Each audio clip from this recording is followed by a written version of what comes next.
News when you want it with Bloomberg News Now. I'm Karen Moskow. And I'm John Tucker.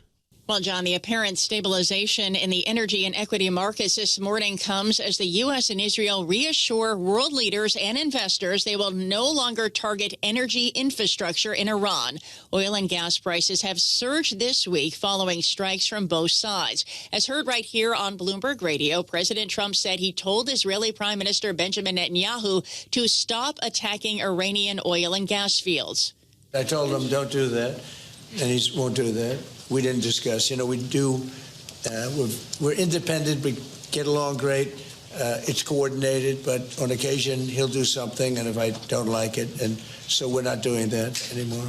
And President Trump also told reporters he is not putting troops anywhere. If I were, I certainly wouldn't tell you. And Israeli Prime Minister Benjamin Netanyahu said his country would no longer target energy infrastructure after its attack on an Iranian gas field that sparked retaliatory strikes. Israel acted alone against the Slawia gas compound. Fact number two, President Trump asked us to hold off on future attacks, and we're holding out. Benjamin Netanyahu's comments came after Israeli officials previously said they had informed the U.S. about the attack. Still, John, oil heading for another weekly gain as the war in the Middle East drags on. The Strait of Hormuz is all but closed, and analysts warn that the crisis may deepen. Will Kennedy covers the oil markets for Bloomberg.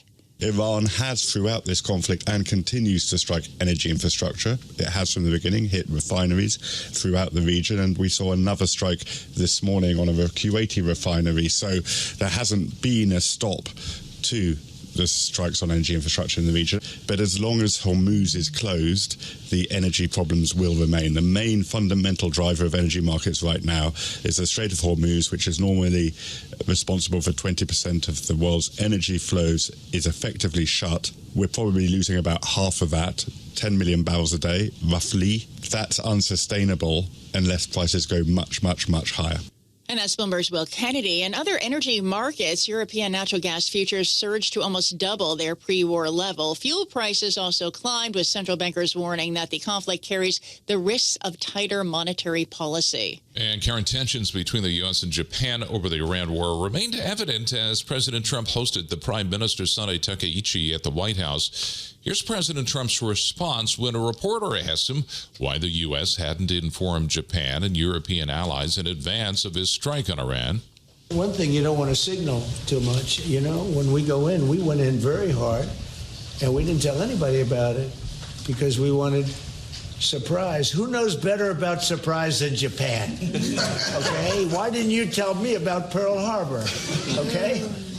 Japanese Prime Minister Sano Takaichi's slight smile appeared to drop. She raised her eyebrows. However, President Trump and the Prime Minister otherwise exchanged warm words during their White House meeting, including him calling her a popular, powerful woman.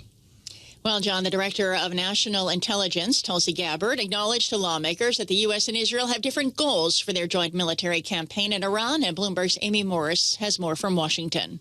Gabbard says the Trump administration's goals are centered on degrading Iran's military, but Israel's aim is to remove Iran's leadership. We can see through the operations that the Israeli government has been focused on disabling the Iranian leadership and taking out several members, obviously beginning with the Ayatollah, the supreme leader.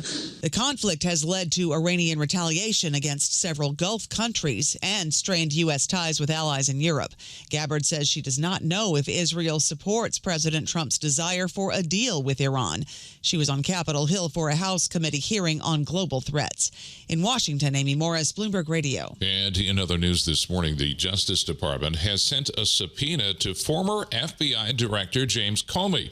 This is part of an investigation into whether former law enforcement and intelligence officials waged a conspiracy against President Trump. The subpoena seeks information about Comey's role in putting together an intelligence assessment about Russia's interference in the 2016 presidential election. John, let's turn to the markets, where stocks are on track for a third straight week of losses, and it could be another volatile session as we close out the trading week. It is triple witching day on Wall Street. Bloomberg's Tom Busby has more on what to look for. Wall Street bracing for what could be an unusually volatile day because of a large number of stock, index, and ETF options expiring today, roughly $5.7 trillion worth. Now, this triple witching comes at a troubling time for the markets, with the war in Iran about to enter its fourth week, oil prices at multi-year highs, and a lot of traders now lowering their bets for any interest rate cuts from the Fed this year in order to keep an expected jump in inflation somewhat in check. Tom Busby, Bloomberg Radio. That's news when you want it with Bloomberg News Now. I'm Karen Moskow. I'm John Tucker, and this is Bloomberg.